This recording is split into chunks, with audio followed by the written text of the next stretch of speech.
বন্ধুরা, আজ আমি রান্না করব পার্শে মাছের ঝাল। পার্শে মাছের ঝাল বানাতে আমার কী কী লাগবে আপনাদের সঙ্গে শেয়ার করছি। দেখুন বন্ধুরা, এখানে আমি নিয়ে নিয়েছি পার্শে মাছ নিয়ে নিয়েছি। দেখুন বেশ বড় বড় সাইজের পার্শে মাছ, অনেকগুলোই মাছ আছে। পার্শে মাছ নিয়ে নিয়েছি এখানে পরিমাণ মতো। আর এখানে আমি সর্ষে, কাঁচা লঙ্কা আর একটুখানি পোস্ত আমি একসঙ্গে বেটে রেখেছি। এখানে ছোট্ট একটা টমেটো আমি কেটে রেখেছি। আর এখানে নিয়েছি হলুদ গুঁড়ো, জিরে গুঁড়ো আর কাশ্মীরি লঙ্কার গুঁড়ো। এখানে আমি তেলটাকে বসিয়ে দিয়েছি মাছগুলো ভাজার জন্য। মাছগুলো আমি হালকা করে ভেজে নেব। মাছগুলো আমি লবণ হলুদ মাখিয়ে নিয়েছি। এবার আমি মাছগুলোকে এক এক করে ভেজে নেব। দেখুন এখানে তেল গরম হয়ে গেছে। এবার মাছগুলো আমি তেলের মধ্যে দিয়ে দেবো।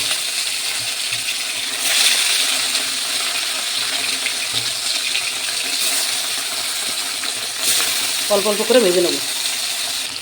মাছটা কিন্তু আমার ভাজা হয়ে গেছে। আমি কিন্তু হালকা করে মাছটা ভাজবো, খুব কড়া ভাজা দেবো না, হালকা করে ভেজেই তুলে নেব।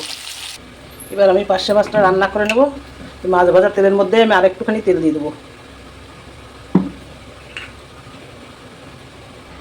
তেলটা সুন্দর গরম হয়ে গেছে। তেলের মধ্যে দেবো একটু জিরে ফোড়ন। কালো জিরে খায় অনেকে, কিন্তু আমরা জিরে খাই। আমাদের জিরেটা ভালো লাগে, এই জন্য আমি জিরেটা খাই। দিলাম টমেটো, কেটে টুকরো করে রাখা টমেটো।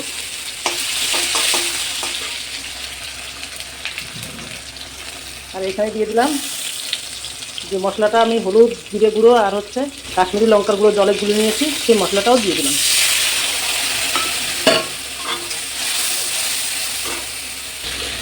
পরিমাণ মতো লবণটাও দিয়ে দিলাম। লবণটা দিলে টমেটোটা তাড়াতাড়ি নরম হয়ে যাবে।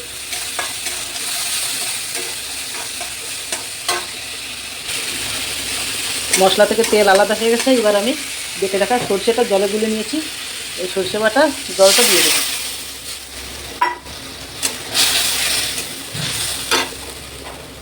এবার ঝোলটাকে সুন্দর করে ফুটতে দেবো।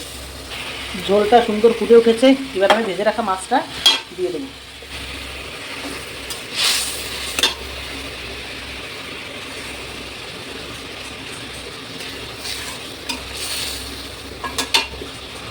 রান্নাটা কিন্তু খুবই সহজ।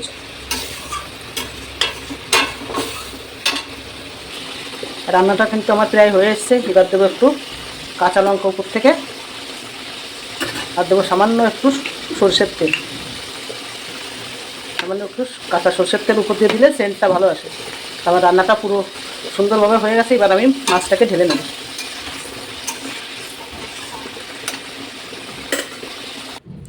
তো বন্ধুরা দেখুন, পার্শে মাছের ঝালটা আমার রান্না হয়ে গেছে। তা পার্শে মাছের ঝালের রেসিপিটা কেমন লাগলো জানাবেন। আর যদি ভালো লাগে লাইক কমেন্ট শেয়ার করে পাশে থাকবেন।